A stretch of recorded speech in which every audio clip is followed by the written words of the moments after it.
Type करें, comment करें। आपका दिल से शुक्रिया होगा राधा स्वामी जी। जी राधा स्वामी जी। मालिक की मौज हम पर कैसे होती है और कैसे बरसती है, आज पूरे सत्संग में रहेगी।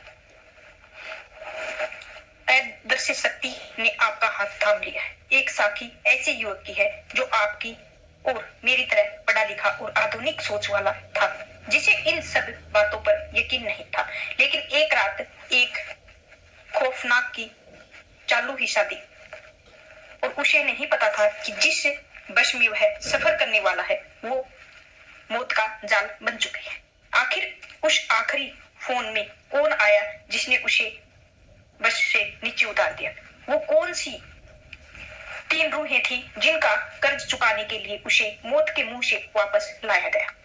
तो आज की यह साखी सिर्फ एक कहानी नहीं बल्कि एक गुप्त कृपया है, परिणाम है और हमारे कर्मों का हिसाब हर पल भर हम काट रहे हैं। अगर आप जानना चाहते हैं कि ऐसे ही एक साधारण सा दिखने वाला इंसान बाबा जी की मौज में शून्य बन गया, कैसे मौत के दरवाजे लौटकर उसने रूहानियत को सबसे बड़ा रहस्य पा लिया, और इस साखी को अंत तक आप पूरा ध्यान से सुनिए। आपका दिल से शुक्रिया होगा राधा स्वामी जी। जी राधा स्वामी जी। चैनल को लाइक शेयर सब्सक्राइब जरूर करें। आपका दिल से शुक्रिया होगा राधा स्वामी जी। जी राधा स्वामी जी। क्योंकि आज इस साखी में एक शब्द आपके भीतर के अहंकार को तोड़ देगा, उसको परम शक्ति शांति में मिला देगा। उसकी तलाश को चाहिए कि चलिए शुरू करते हैं। और यही घटना मानव नाम के एक युवक की थी। मानव पढ़ा लिखा और समझदार भी था। वह आधुनिक सोच रखने वाला लड़का था। भीतर में वह बहुत उलझा हुआ था। किसी सत्संगी परिवार में नहीं जन्मा था, लेकिन उसका एक मित्र बाबा जी के नए सेवक था, जो अक्सर मानव से कहता था कि एक बार मेरे साथ तू चल और तुझे समझ आ जाएगा। कि मानव हमेशा मुस्कुराकर टाल देता था, कहता था यार यह सब बुजुर्गों के लिए ठीक है, मैं अभी कैरियर में बहुत व्यस्त हूँ। एक दिन कुछ ऐसा हुआ जिसने कि उसके जीवन को बदल ही दिया। वो दिल्ली की एक बड़ी कंपनी में काम करता था और वहां तनख्वाह और दोस्त सब अच्छे से देखते थे और उसकी जिंदगी बिल्कुल सही लगती थी। अंदर ही अंदर उसे हर रात घबराहट होती थी। उसे ठीक से नींद नहीं आती थी। वह मन में हमेशा अजीब सा डर रहता था कि अनहोनी होने वाली है। समझ नहीं पाता था आखिरकार क्यों हो रहा है। एक रात उसने सपना देखा कि सुनसान सड़क पर खड़ा है और आसमान में बिल्कुल काला है, और उसने सामने से एक बस बहुत तेज से आ रही है और अचानक से एक तेज आवाज आती है और उसकी तरफ छा जाती है। वो घबराकर उठ बैठा हुआ और उसका शरीर पसीने में भिगा हुआ था।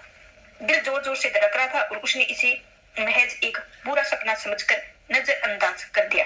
2 दिन बाद ऑफिस में घोषणा हुई कि अगले हफ्ते कुछ कर्मचारियों के प्रोजेक्ट के लिए बाहर लिस्ट में मानव का नाम भी शामिल था। यह यात्रा बस द्वार पर होनी थी। उसी ही रात को है फिर वही अपना सपना आया और वही सड़क, वही वहां पर वह भयानक आवाज।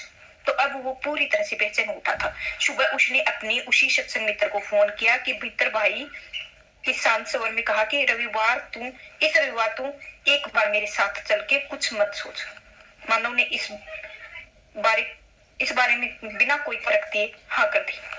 रविवार को जब वह डेरे पहुंचा तो वहां की शांति ने उसे भीतर तक रुला दिया।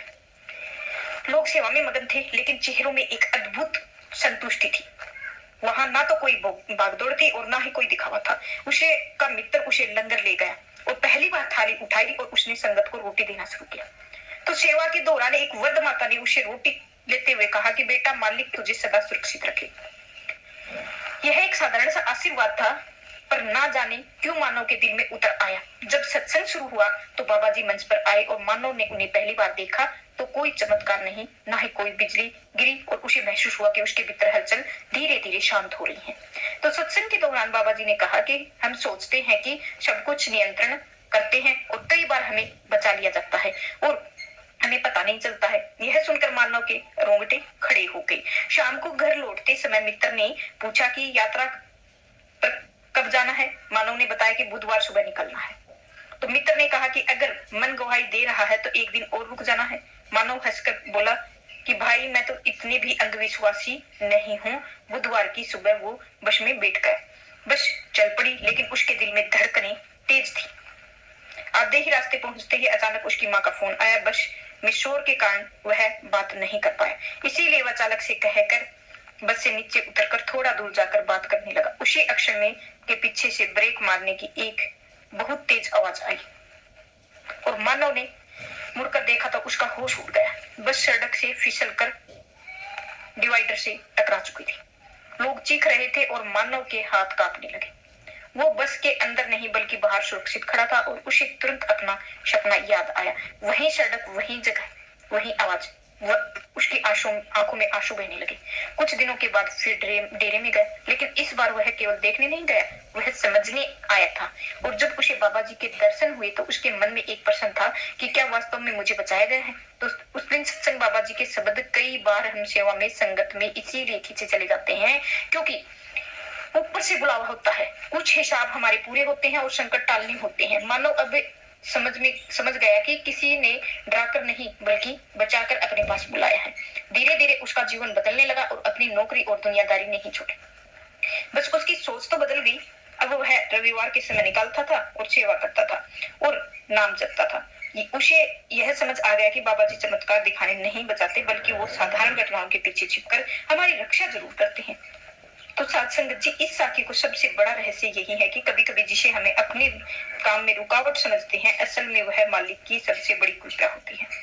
मानो अब बाहर से वही इंसान था, पर भीतर से भी पहले जैसा नहीं रहा।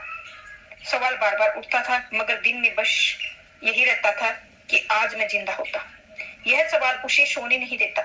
एक रात उसने बाबा जी के नाम के लेते हुए आंखें बंद की। उसी ही रात उसने एक और सपना देखा। इस बार वो किसी सड़क पर नहीं बल्कि खुद के एक बहुत बड़े मैदान में खड़ा है और चारों तरफ से गहरी धुंध थी और वहां सैकड़ों लोग खड़े हैं और उसमें से कुछ रो रहे हैं, कुछ चिल्ला रहे हैं, कुछ एक दूसरे को पुकार रहे हैं। तो मानो यह सब देखकर घबरा गए। तभी उसे अपने पल के पीछे की चलने की आहट सुनाई थी। जब उसने पलटकर देखा तो वहां एक सफेद रोशनी थी। उस रोशनी के भीतर कोई आकृति थी और चेहरा साफ दिखाई नहीं दे रहा था। तभी एक शांत आवाज गूंजी, तभी तुझे अभी वापस भेजा गया है। मानो पूरी तरह घबरा गए। उसने पूछा कि आखिर क्यों आवाज आई? क्योंकि तेरा हिसाब अभी बाकी है। मानव ने फिर पूछा कि कैसा हिसाब?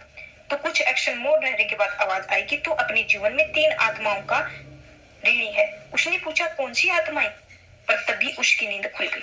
उसका पूरा शरीर पसीने में भीगा हुआ था।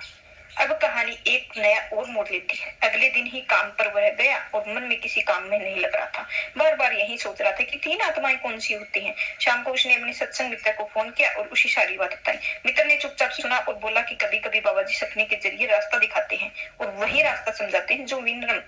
मानव ने पूछा कि अब मैं क्या करूं? तो मित्र ने सलाह दी कि सेवा और नाम का सुमरन बढ़ा दे, बाकी ऊपर वाला खुद रास्ते खोल देगा। तो मानव ने वैसा ही किया। हर रविवार के अलावा बुधवार भी वह सत्संग जाने लगा और एक दिन सेवा के दौरान उसे जूते चप्पल संभालने की सेवा मिली। वह लाइन में खड़ा था, तभी एक वृद्ध व्यक्ति आए और उनके हाथ कांप रहे थे, उनके जूते फटे हुए थे। उन्होंने धीरे से कहा कि बेटा जरा मदद कर देगा। तो मानव ने झुककर उनके जूते ठीक से रखे। वृद्ध ने उसके सिर पर हाथ रखा और आशीर्वाद दिया, मालिक तुझे बहुत ऊपर ले जाएगा बेटा। मानव ने दिल में एक अजीब सी हलचल हुई और उसी में वही अपना सपना याद आया और उसे लगा कि मैं पहली आत्मा थी और वह खुद की कुछ समझ नहीं आया। कुछ दिनों के बाद लंगर की सेवा के दौरान एक महिला आई जिसके गोद में छोटा सा बच्चा था। वह बच्चा रो रहा था। मानव ने जब उससे पूछा कि क्या हुआ तो महिला ने आंखों में आंसू आ गए। उसने बताया कि 2 दिन से बच्चे ने कुछ नहीं खाया है। मानव ने तुरंत अपने हिस्से का लंगर दे दिया। तो महिला रोते हुए बोली कि भगवान तुझे कभी भूखा ना रखे बेटा। यह सुनकर मानव के शरीर में सहरन दौड़ी पड़ी और दूसरी आत्मा थी वो अब मानव की हर दिन कुछ ना कुछ ऐसा दिख रहा था। तो जो सीधे उनके दिल में छू रहा है वह सबसे बड़ा सवाल बाकी था। और तीसरी आत्मा कौन सी है? उसकी 3 आत्माएं ऋण नहीं चुकाया।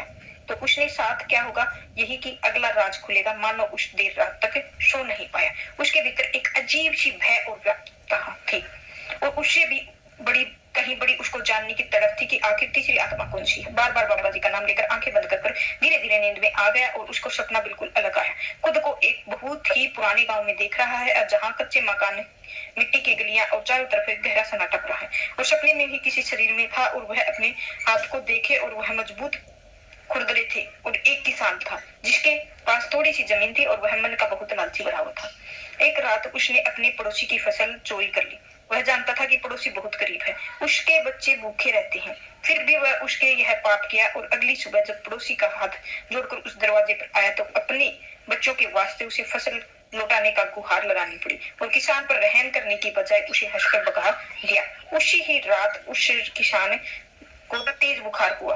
वो 3 दिन तक तड़पता रहा। चौथे दिन उसकी मृत्यु हो गई और मानव की आंखें खुली तो उसका पूरा शरीर कांप रहा था।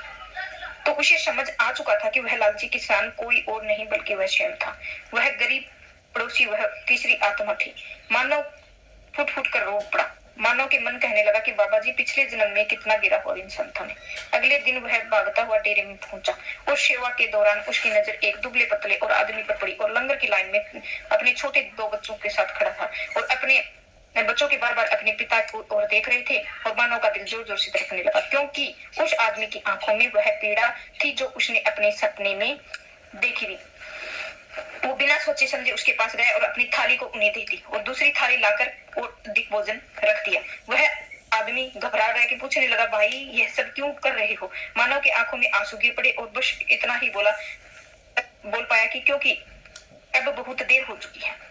आदमी मानव के हाथ पकड़ लिया और दुआ करी और मालिक तुझे सदा खुशी रखे। मानव ने ऐसा महसूस किया कि उसके सीने में कोई भारी पत्थर हट गया है। उसी ही शाम सत्संग में बाबा जी ने वचन फरमाए और ऋण नहीं चुका सकते हैं, कुछ ऋण आंसुओं से नहीं झुकते हैं बल्कि कुछ ऋण केवल सेवा से ही पूरी होती हैं। तो मानव की आंखें झुक गई क्योंकि उसे अपना उत्तर मिल चुका था। उस रात अपना सपना नहीं आया और जीवन में पहली बार उसे बहुत गहरी और शांतिपूर्ण नींद आई। और सुबह उठते ही उसके मन में एक विचार आया कि अगर बाबा जी उसे ना रोका होता तो उस दिन उसी वश में होता। और अब उसे पूरी तरह से समझ आ गया कि बाबा जी उसे सिर्फ बचाया ही नहीं बल्कि उसे अपने पापों को सुधारने का मौका भी दिया है। तो धीरे धीरे मानव की सेवा बढ़ती गई और अब वह किसी से बहस नहीं करता था और ना ही किसी को छोटा समझता था। वह जान चुका था कि हर इंसान इस दुनिया में कोई ना कोई ऋण देकर आया है और हर मुलाकात किसी पुराने हिसाब की चाबी हो सकती है। पर इन सब के बीच में अभी भी एक ऐसा बहुत बड़ा राज है बाकी है जो मानव को बचाने वाला है। वह फोन आखिर किसने करवाया था? तो आखिर उसकी माँ ने ठीक उसी समय कॉल क्यों किया? बाबा जी ने यह सारा खेल कैसे रचा? तो उस दिन मानव के भीतर में एक अजीब सी जागृति आ चुकी थी और वह किसी भी घटना के साधारण नहीं मानता था। हर छोटी बात को भी वह बाबा जी की छाया में देखने लगता था। एक प्रश्न उसके भीतर जल रहा था कि उस दिन माँ का फोन ठीक उसी पल क्यों आया? मानव ने कई बार अपनी माँ को यह पूछने की सोची भी हर बार रुक गया। उसे लगता था कि शायद उसका उत्तर आने पर वह अपने आप मिल जाएगा। एक रात मानव ने बाबा जी को अपने सामने मन की विनती की और बाबा जी ने, अगर आप मुझे बचाया तो मुझे यह समझा दीजिए कि यह सब कैसे संभाला हुआ है, कैसे संभव है। तो उस रात फिर एक सपना आया और उसके बारे में दर्शी खुद उसने छोटे से कमरे में देखा और जहां उसकी माँ बैठी थी। माँ के हाथ में माला थी, वह नाम सिमरन कर रही थी और अचानक माँ का नाम मन बहुत घबरा गया। उसके हाथ कांपने लगे और माला टूटकर नीचे गिर गई। तो माँ के मुख में अनायास निकला, बाबा जी मेरे बेटे की रक्षा करना। उसी क्षण माँ और फोन उठाकर मानव को कॉल मिलाया और सपने में ही मानव ने देखा कि हमारे कमरे के कोने में एक उज्जवल प्रकाश गुंज खड़ा है जिसका कोई निश्चित स्वरूप नहीं है, बस एक तेज प्रकाश था। उसी प्रकाश में आवाज आई, बेटा तेरा बेटा जिम्मेदारी है। और मानव की जब नींद खुली तो उसकी आंखें आंसू बह रही थी। तो अब उसे समझ आ गया कि फोन भले ही माँ ने मिलाया था पर उसकी प्रेरणा बाबा जी ने दी थी। और रविवार सत्संग में बाबा जी के वचन किए और जब माँ बच्चे के लिए सच्चे मन से पुकार करती है तो स्वयं उसके मालिक सुनता है। मानव के सिर पर श्रद्धा झुक गई और उसे महसूस किया कि बाबा जी ने उसे सीधे नहीं बल्कि माँ के हृदय के माध्यम से बचाया है। अब मानव की श्रद्धा और भी गहरी हो गई। पर अभी सत्य एक है, परत खुलनी बाकी है और इस दुर्घटना में केवल मानव ही बचा था और बल्कि कई सुरक्षित भी थे जबकि कुछ गंभीर चोटें भी थी। मानव के मन में प्रश्न उठा कि अगर कुछ कर्मों के अनुसार होता तो एक ही बस में बैठे अलग अलग लोगों का भाग्य इतना भिन्न क्यों होता था। कुछ दिनों बाद डेरे में सेवा कर रहे मानव की मुलाकात एक घायल सिद्ध हुए लंगर के धीरे धीरे चल रहा था और जिसके पैर में पट्टी बंधी हुई थी। तो बातों बातों में उसने बताया कि अब बस सवार पर था और उसका एक्सीडेंट हो गया। तो यह सुनकर उसका वह सुन रह गया और उसने तुरंत पूछा कि आप कैसे बच गए। तो उस आदमी ने बताया कि मुझे एक कुछ पता नहीं, इतना ही याद है कि टक्कर से पहले मेरे मुंह से अपने आप निकल गया कि हे बाबा मुझे बचा लो। तो यह सब मानव सुनकर रोंगटे खड़े हो गए। उस रात मानव ने फिर भी अपना सपना आया और जिसमें एक बहुत ही बड़े तराजू के सामने खड़ा था और पलड़े में कर्मों का भारी बोझ था और दूसरे पलड़े में नाम था। यहाँ नाम का पलड़ा भारी होता है और रहा है, तभी एक आवाज आई कि जिसने नाम की मजबूती से पकड़ रखा है वह नीचे रास्ते में गिरा नहीं दिया जाता है। और मानव अब पूरी तरह से समझ गया था कि कुछ लोग इसीलिए बच गए क्योंकि उनके जीवन में नाम की शक्ति जुड़ी हुई है, कुछ लोग घायल इसीलिए हुए क्योंकि कर्मों का हिसाब अभी आधे कटे थे और उनका इस संसार में हिसाब किताब पूरा होना चुका था। और यह जानकर मानव के बाबा जी के किसी भी हाथ में न्याय नहीं था। हर किसी को उसकी आत्मा के लिए संचित कर्मों के हिसाब से परिणाम मिलता है। और अभी भी यह कहानी पूरी नहीं हुई है। मानव के जीवन में एक ऐसी कड़ी परीक्षा आने वाली है जो आप देखकर दंग रह जाओगे। यह अपने लगा कि जीवन लगातार परख रहा है। हर दिन कोई ना कोई परिस्थिति सामने आ गई थी और पुराने मानव को यह लग रहा था कि वह परीक्षा बहुत ही जल्दी ऑफिस में एक नया मोड़, बहुत ही प्रोजेक्ट आ सकता है। एक प्रोजेक्ट ऐसा था जिसने पूरा करने वाला व्यक्ति सीधे मैनेजर के पद पर पदोन्नत हो गया था। मानव की मेहनत और ईमानदारी में सब जानते थे, लेकिन उसी टीम राहुल के नाम से एक और लड़का था। राहुल स्वभाव का चालाक था और मीठा बोलता था और भीतर से ईर्ष्यालु था। तो राहुल ने मन ही मन में तय कर लिया कि वह अब इस बार प्रमोशन उसे ही चाहिए, चाहे वह किसी भी हालत में मिले। मानव देर रात तक मेहनत भी करता था, फाइलें भी तैयार करता था और डांट भी खा लेता था और सब मिलकर आगे बढ़े। उसी ही बात से जरा अभ्यास करना नहीं बल्कि उसके कोई पीछे खेल है वह खेला जा रहा है। और एक दिन रात बोस के चेहरे पर भारी ताजगी थी और उन्होंने कड़क आवाज में पूछा कि क्या तुमने प्रोजेक्ट तैयार किया है? तो डाटा जानबूझकर छुपाया। मानव ने यह सुनकर सुन रह गया और उसने नम्रता से कहा कि सर मैंने ऐसा कुछ नहीं किया है। बोस ने कंप्यूटर की स्क्रीन पर तरफ घुमाया और स्क्रीन पर वही फाइल थी जिस पर मानव का नाम लगा हुआ था, लेकिन उसने यह सारा महत्वपूर्ण डाटा गायब था। और मानव ने तुरंत गया और राहुल की चाल थी और वह पहले बाबा जी के मानव के तो यह चिल्लाता हुआ और लड़ता हुआ सबको सच बताता हुआ मानव बिल्कुल चुप रहा। उसने यही मन में बाबा जी को नाम लिया और उसी की मर्जी में होगा। बोस ने गुस्से में आकर कहा, लापरवाही के कारण प्रमोशन की लिस्ट में तुम्हारे नाम हटाया जा रहा है। और मानव ने खामोशी से अपना सिर झुका कर लिया और आंखें थी और वो दिल में कोई शिकायत नहीं थी, दिल में बिल्कुल भी शिकायत नहीं थी। उसी रात मानव के भीतर बहुत टूटा और महसूस कर रहा था कि उसने भी बाबा जी को स्वरूप आगे अरदास की है और मैंने गलत नहीं किया है, फिर भी मैं हार गया। उसी ही रात उसने फिर सपना आया कि मानव ने देखा कि मानव ने एक किनारे पर खड़ा है, पानी के बहाव में बहुत तेज हो रहा है और सामने ही एक लकड़ी का पुल है और वह टूटा हुआ है और एक आवाज है कि यदि तुम पीछे मुड़ गया तो गिर जाएगा। यही निडर होकर आगे बढ़ा और बच गया। मानव डरते डरते कदम आगे बढ़ाए और वह जैसे जैसे पुल और अधिक हिलने लगा और उसे कदम नहीं रोक पाए। अचानक से स्वयं बाबा जी खड़े हुए और बाबा जी को उसके हाथ ने पकड़ लिया और बोले कि यह सच है कि मैं उस मार्ग पर चलता हूँ, देर से ही सही पर कभी गिरने की नहीं दिया। अगली सुबह जब मानव सोकर उठा तो उसके मन में एक अजीब सी शांति थी। जो ऑफिस पहुंचा तो कुछ ही देर बाद उसे एचआर विभाग के बुलाया गया। तो वहां अधिकारी ने बताया कि राहुल स्वयं ही स्वीकार कर लिया है कि उसने फाइल छेड़छाड़ की थी और मानव स्तंभ रह गया। उसने बताया कि उसकी ईमानदारी को देखते हुए प्रमोशन उसे दे दिया और मानव की आंखें भर आई। उसे समझ आ गया कि बाबा जी केवल संकटों में नहीं बताते बल्कि अटूट विश्वास पर भी सिखाते हैं कि सबसे कठिन परीक्षा आनी शेष थी, क्योंकि अब वह मानव को बहुत राहुल के सामने खड़ा होना था और वह तय करना था कि वह अपना अपमान का जो बदला लेगा और माफ कर देगा। फिर जोर जोर से भड़क रहे थे और धड़क रहे थे। उसके सामने ही राहुल खड़ा था और वहां राहुल की आंखें झुक गई और पीला चेहरा पड़ चुका था। वो अत्यंत धीमी आवाज में भी बोला कि मानो मुझे बहुत बड़ी गलती हो गई है। मानो शांत रहा और राहुल के आगे बोला कि मैं डरने लगा हूँ। यदि इस बार मुझे पदोन्नति नहीं मिली तो मेरा कोई अस्तित्व नहीं रहेगा। तो ये कहते हैं कि उसकी आंखों में आंसू गिरने लगे। वही अक्षण था जहां मानव की सबसे बड़ी परीक्षा होती थी। यदि वह चाहता तो राहुल के सबसे सामने अपमानित कर सकता था, स्थानांतरण करवा सकता था और करियर खराब कर सकता था। पुराना मानव शायद यही करता और इस मानव के भीतर बाबा जी की आवाज गूंज रही थी और माफ किया, जीवन को बहुत आगे निकलना है। और मानव एक गहरी सांस ली और आगे बढ़ा।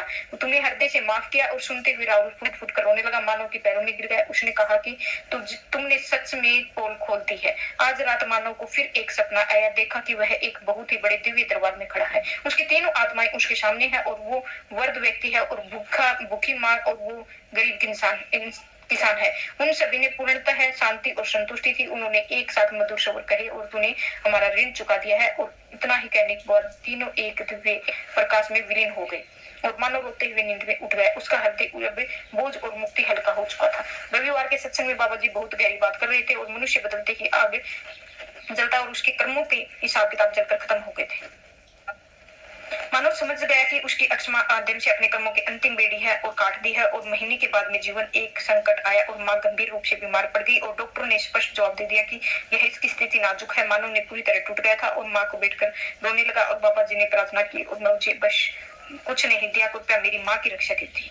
तो उसी रात अस्पताल में बाहर एक बुजुर्ग सेवादार मानव के पास आए और मानव के पास बोले कि बेटा तू डर मत। उन्होंने फिर सिर पर हाथ रखा और कहा तेरी माँ उम्र अभी बाकी है। और इतनी कहकर वह चले गए। मानव को यह नहीं समझ पाया और 2 दिन बाद हालत अचानक से सुधर गई और डॉक्टर हैरान रह गए। और मेडिकल विज्ञान के हिसाब से सुधार संभव नहीं था, समझ नहीं आ रहा था, लेकिन बाबा जी की कृपा से वह सब कुछ स्थानांतरण हो गया। और बल्कि इंसान के चरित्र और निर्माण करते हैं, परंतु अभी भी एक अंतिम सत्य उद्घाटन बाकी है। क्या मानव के प्रत्येक साधन को दर्शन प्राप्त होते हैं? और मानव अब किसी भी चमत्कार की इच्छा नहीं करता है, ना ही उसे दर्शन की लालसा करता है, ना ही विशेष किसी इच्छा है कि और वह अब अपने रास्ते पर चलने की शक्ति प्रदान करता रहा। और लेकिन वह कहता था कि जब शिष्य पूरी तरह से त्याग हो जाता है तो गुरु स्वयं प्रकट होते हैं। और एक ही दिन मानव ने डेरे में 3 दिन का अवसर मिला और रसोई के पास सब्जी काटने की सेवा मिली गई। और सेवा में वह सुबह 4 बजे शुरू होती थी और कड़ाके की ठंड का मौसम था और वह काम करते करते हाथ सूने हो जाते थे। मानव पूरी तरह से लगन से चुपचाप सेवा करता रहता था। तीसरे दिन रात चलती रही और संगत की कम हो चुकी थी और चारों तरफ अंधेरा हो चुका था और मानव की थकान के कारण एक कोने में बैठ गया। उसकी आंखें धीरे धीरे बंद हो रही थी और तभी से महसूस हुआ कि किसी बड़े प्यार से उसने नाम से पुकारा है। मानव उसने जैसे ही आंखें खोली तो सामने एक बुजुर्ग सेवादार खड़े थे और साधारण सफेद कपड़े पहने हुए थे, सरल चेहरा और आंखों में असीम शांति। और उन बुजुर्ग ने बड़े ही प्रेम से पूछा कि बहुत थक गया है बेटा? मानव ने उसे उत्तर दिया कि हाँ जी, मैं पर इस सेवा में सुख है। और बुजुर्ग ने मुस्कुराया कि हाँ, सच्ची ही वही सेवा होती है जिसमें सुख होता है, जो बिना किसी दिखाव की जाए। इतना कहकर उन्होंने मानव के सिर पर हाथ रख दिया। सप्रस मानव के भीतर एक बिजली दौड़ रही थी। उसकी आंखों में अवित्र बहने लगी, शरीर कांपने लगा। उसने अनुभव किया कि समय नहीं रुक गया है। और वह बुजुर्ग कहा कि तूने अपने कर्मों के हल्के कर लिए हैं बोझ, पीछे मुड़कर मत देखना, नाम हमेशा पकड़े रखना। इतना ही कहकर आगे बढ़ गया और मानव ने कुछ क्षण ही स्तंभ बाद खड़ा होकर अचानक से होश आने लगा। लेकिन कोई नहीं, ना ही कोई बुजुर्ग है। मानव की यह सब समझ इंसान को साधारण नहीं थी, बल्कि एक रूप बदलकर पूरी सोच के बीच में आई हुई थी। पहले ही दिन सत्संग में बाबा जी ने उसे मुझे बहुत बार खोजता रहा और निष्काम सेवा से करता रहा और उसे ही स्वयं मिल जाता हूँ। और यह सुनकर मानव के सिर पर श्रद्धा का झुक गया है। आज दर्शन मिल चुके थे और शोर बिना ही किसी घोषणा के, बिना ही किसी बड़ी मानव जान के, बिना ही उनको दर्शन मिल चुके थे। और भीतर अहंकार से पूरी तरह टूट जाता है जब जीवन में सबसे बड़ा अंतिम सत्य है। और दिन के बाद ही मानव ने और सेवादार ने दोबारा ही नहीं देखा, उसके बारे में कुछ नहीं पूछा और कुछ नहीं, क्योंकि भीतर यह जान चुका था कि पहचान हो चुकी थी कि साबित करने की कोशिश करता हूँ और वही सत्य खो देता हूँ। तो बोलने की दुनिया की नजरिए को पूरी तरह बदल चुका था और पहले ही वह हर बात को स्वयं को यानी अपने आप को ढूंढता था, हर बार अपनी घटना को मालिक की मर्जी में देखता था। कुछ महीनों बाद उसकी कंपनी बड़ी उथल पुथल मचने लगी और उसने इस सूची के मानव के बारे में शामिल किया।